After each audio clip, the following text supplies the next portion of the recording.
I'm going to let Kevin start off. You have all the time you need, up to about 30 seconds. How does John McCain run a trilateral campaign away from both the Bush record and the Democrats? Well, Chris, I think we saw that last week in Pittsburgh, the beginning of this, or 2 weeks ago when John McCain gave his speech on economics. On one hand, he's appealing to the Bush base, the Bush voters, by talking about free trade and fair trade, which really hits home here in Pennsylvania. On the other hand, he started going to, I don't know, like the new Pat Buchananism, if you will, talking about the incredible high salaries of corporate CEOs and how his administration, he in fact is going to take a look at that. That resonates real well on the ground here in Pennsylvania. So he's going to be the next Teddy Roosevelt, not the next George W. Bush. I think that plays well. Of course, he's got to appeal to the Republicans and that, the conservative base, Chris, and we'll see that at the convention. We'll also see that with who he picks for VP. The Republicans are just, it's kind of like me waiting to go to the Golden Corral, the buffet, if you will. They're dying for something to get excited for. They're waiting for the big appetizer. Mark Green. How do they escape every presidential election in which we've had a bad economy, and we have a bad one now, the party in has lost. Every single one. Speak at your convention if you were John McCain. Come the St. Paul convention in September.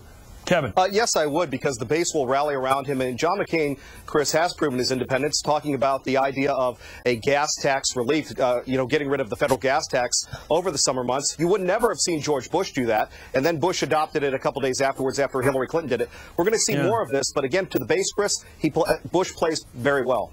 You raised an interesting point. If President Bush if John McCain, as the nominee of the Republican Party, picks someone, does he have to pick a Bushy, someone who's closer to the president, less of a maverick? And if that is the case, won't that hurt his independent image?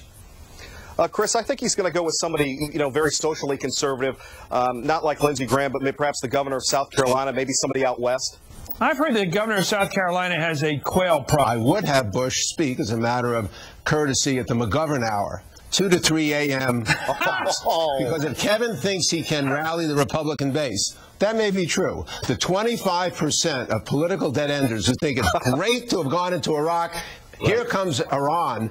McCain, to get 50% plus one in the Electoral College, has to expand. And by tethering himself to this elitist economics of, he voted against tax cuts, and now he's for tax cuts being permanent. How does John McCain say he's going to change the one thing people all agree on this country on? Forget about ideology. They don't like the economy. 4 out of 5 Americans, according to our new Wall Street Journal NBC poll last night, believe we're in a recession.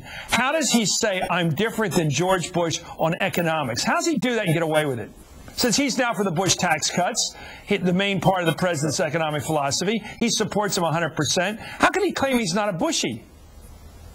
Chris, I think he does that very simply by continuing his John McCain tour in Youngstown, Ohio, and Selma, Alabama, talking to the folks, trying to appeal to them and saying, I feel your pain. But again, unlike other politicians, Chris, John McCain doesn't pander. He was the guy in Michigan that said, your jobs aren't coming back. There's nothing we can do about it. We'll try and help you out. He's not pandering, but he's getting rid of the gas tax for the summer. What do you mean he's not pandering? He's not even going to pay for that loss of revenue. We're going to have 300,000 people out of work. The highway's going to be, it's going to be hell by the end of the summer without any repairs done on it. I don't know what you mean. What is he talking about? I don't know what you mean by not paying. The Straight Talk Express has become the Sweet Talk Express. He's totally switched on tax cuts. He's totally switched on the Republican religious right being the agents of intolerance. And so I don't recognize this John McCain. And if he keeps this up, what principles are left other than whatever works? I just think the party label's a challenge, Kevin. You don't agree? This time around, I looked at the numbers of our journal poll, NBC poll. It's an amazing poll. For some reason, I haven't seen the Democrats do a lot to deserve this, but their numbers are very high, 56 to 36, favorable to unfavorable. The Republican Party is the flip side of that. Maybe that's just a lack of confidence in this president, but the party label is important right now, it seems. Well, Chris, I think we're going to see the Republicans wanting to play to win. They've had 8 years in power. And again, Republicans will have to ask themselves at the polls, do they want John McCain? Do they want Barack Obama? Do they want Hillary Clinton? And McCain has that great appeal to bring home the independents.